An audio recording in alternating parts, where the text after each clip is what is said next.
Start with the first short film select అయిన వాళ్ళకి ప్రాణ ప్రకాష్ ప్లీజ్ కమ్. హైదరాబాద్ కానీ లేదా వేరే ఏ ఏరియాకి వెళ్ళి చూసినా కూడా ఆల్మోస్ట్ 6 months 1 year ఉన్నాయి. పైగా కోర్స్ ఫీజెస్ కూడా more than 1 lakh ఇట్లనే ఉన్నాయి. టీమ్ కంటెంట్ స్టూడియో నేను ఫిబ్రవరిలో చూసిన అన్న video 2 months course 30,000 course fee చాలా బెస్ట్ ఆప్షన్ అనిపించింది.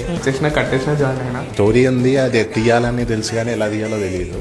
ఫ్రమ్ ఎక్స్పర్ట్స్ నుంచి నేర్చుకోవడం అనేది కుదరదు. ఒకవేళ వాళ్ళు టీచ్ చేసినా కూడా ఏదో డబ్బులు కట్టినాడు వచ్చాడు వెళ్తాడు అన్నట్టు ఉంటారు. కానీ శరత్ మీరు చెప్పిన విధానం అయితే నాకు కొంచెం పర్సనల్ కేరింగ్ గా తీసుకొని చెప్పినట్టు అనిపించింది. ఆల్రెడీ అయితే పాజిటివ్ వైబ్ అయితే ఉంది ఇక్కడ. ఫస్ట్ థింగ్ జాయిన్ అయ్యే ముందు నేను జాయిన్ అయిన తర్వాత నుంచి డిఫరెన్స్ అయితే ఉంది. ఈ కోర్సుకు పెట్టే అమౌంట్ తోటే షార్ట్ ఫిల్మ్ తీసుకుందాం అని చెప్పి ఫిక్స్ అయ్యాను. ట్రై చేసి అలా వర్కౌట్ కాదు, దానికి ఒక టీం ఉండాలి, ఒక ప్రాసెస్ అనేది ఉంటుంది. మనం ఇలా నార్మల్గా తీసుకుంటే అది మన దగ్గరనే ఉంటుంది తప్పితే ఇంకెక్కడ రిలీజ్ చేయలేమని చెప్పి అర్థమైంది. అంటే షార్ట్ ఫిల్మ్ తీద్దామని ఆలోచన స్టార్టింగ్ నుంచి ఉంది, కానీ ఇప్పుడు దాని మీద చాలా ప్రాపర్ ఐడియా ఉంది. ఎన్ని పాసిబిలిటీస్ ఉన్నాయి, ఎన్ని ప్రాబ్లమ్స్ ఉంటాయి దాని తర్వాత. 2 months కోర్స్లో నిజంగా నేర్చుకోవచ్చా? చాలా మంది డౌట్స్ ఉన్నాయి.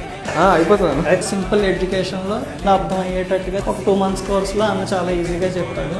నెక్స్ట్ వచ్చేది ఫిల్మ్ మేకింగ్ గురించి చాలా థాట్స్ ఉంటాయి, చాలా పాయింట్లు ఉంటాయి మనం డిస్కస్ చేసుకోవచ్చు. మన చుట్టుపక్కల ఉన్న వాళ్ళతో మనం డిస్కస్ చేసుకోలేము. అయ్యాను ఇది ఒక ప్రాపర్ ప్లేస్, నువ్వు చాలా పాయింట్ డిస్కస్ చేసుకోవచ్చు.